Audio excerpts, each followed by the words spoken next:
All right, welcome back to Shogun Fight 6 from First Mariner Arena. Keeping it going right now with Micah Terrill versus Bryan Lane. John, tell us about it. Yeah, here we have Micah Terrill from Crofton BJJ. He's fighting Bryan Lane out of Fairfax BJJ. Two obviously guys that know jiu-jitsu. Bryan very well-rounded. He's a good jiu-jitsu fighter, good Muay Thai guy. Micah is a guy with a nice wrestling background, super athletic, and very heavy hands. Micah told me he wants to come out here and knock Bryan out, so let's see if he can do it. A lofty goal. Bryan Lane, a very tough guy. The nickname Bulletproof isn't for no reason. And Micah Terrill making his pro debut here tonight.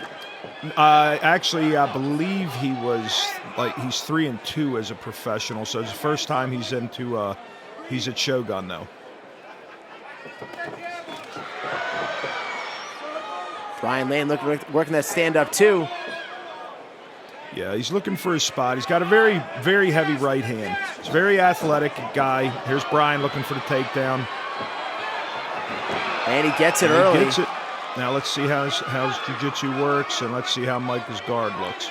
Well, Bryan Lane's fighting out of Fairfax Jiu-Jitsu, a place with a lot of great coaches and a lot of great strictly jiu-jitsu competitors as well. So the ground is going to be something that he's well-versed at.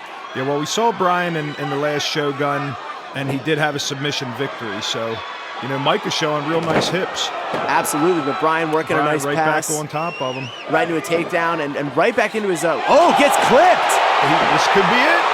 Oh, he's coming up on that single. Nice. Wow, grabs that double leg, stays alive. Yeah, the instincts kicked in. And right back to smushing this guard. But very wise choice here, because he can get the cobwebs out and, restart his game plan, which is obviously to take Micah down and look for a finish. Well, that's certainly a polished thing to be able to get caught and head right back into trouble to protect yourself, really. Yeah, I think it obviously shows that the man trains a lot, and the instincts, the fighter's instincts are there. Sure. He didn't stumble, he didn't cover up, he didn't just stand there stunned.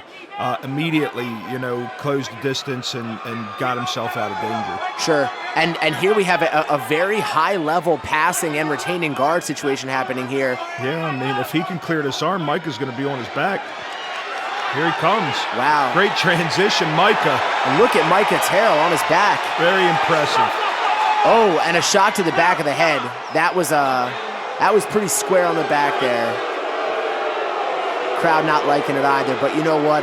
Dan Rogliata, obviously a great official, saw one or two strikes to the back of the head and decided to call it for a second. Yeah, hard to see from our angle. Going to give Dan the benefit of the doubt. He is one of the best refs in the world. All right, here we go. Here's one. There's one. Yeah, and two. There's another. I mean, 2 shots to the back of the head. I would have hoped he would have warned him. I mean, I didn't know that it looked like it really discombobulated him that much, but hey, again, I'm going to give Dan the benefit of the doubt. He does this all over the world. Sure, and Lane looking like he's ready to go again. Thankfully didn't take a point or anything. Just gave him a second to make sure he was okay. Yeah, but it's in the second that he gave him, Micah was on the man's back, so sure, a huge game changer right here. And Micah with some nice straight punching here. Yeah, Micah needs to keep it up. Maybe he can. There it is again, man. His hands look nice. That jab's coming all the way from his hip, and it's very fast. And he's still connecting with it. Sure. Nice. Now, Lane really does seem to be, though, controlling these clinch-type situations. I think he's 3 takedowns already in this round. Yeah, definitely wants to keep this on the ground, which speaks well for Micah. Bryan's a guy that can stand and bang, and Micah's winning those exchanges.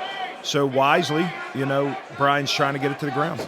And a takedown attempt by Micah. Oh, gets his head taken, though. Oh, boy. That's deep. That is deep. That's deep, and Lane's going to run him into the cage. Now you're really screwed here.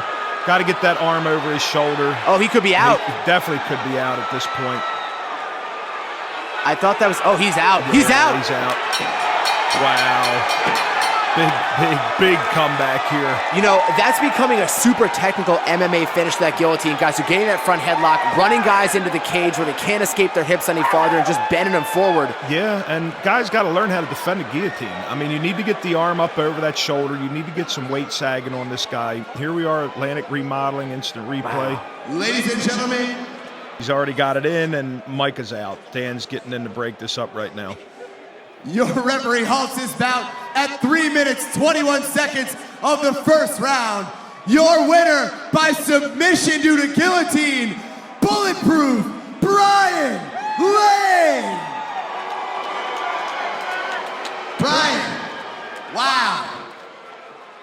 Crazy first round, and yet you still got the submission. Tell me about it. All right, well, I got hit in the face a lot. I used my wrestling to gain a good position and locked in a choke. Anyone you want to thank? Anyone you want to give a shout out to? Yeah, absolutely. First off, I want to thank all my coaches at Fairfax Jiu-Jitsu, Bill Easlick, Matt Nielsen, Dave Jacobs, Mark Jones, Admar Barbosa. I want to thank my pops, and I want to thank my man Fred, who told me earlier today to respect my opponent and give thanks to the man upstairs for every day we have. Bryan, you're a warrior. We love watching you at Shogun. Anything else you want to say, man? No, you guys in Baltimore are great. Thank you. Ladies and gentlemen, your winner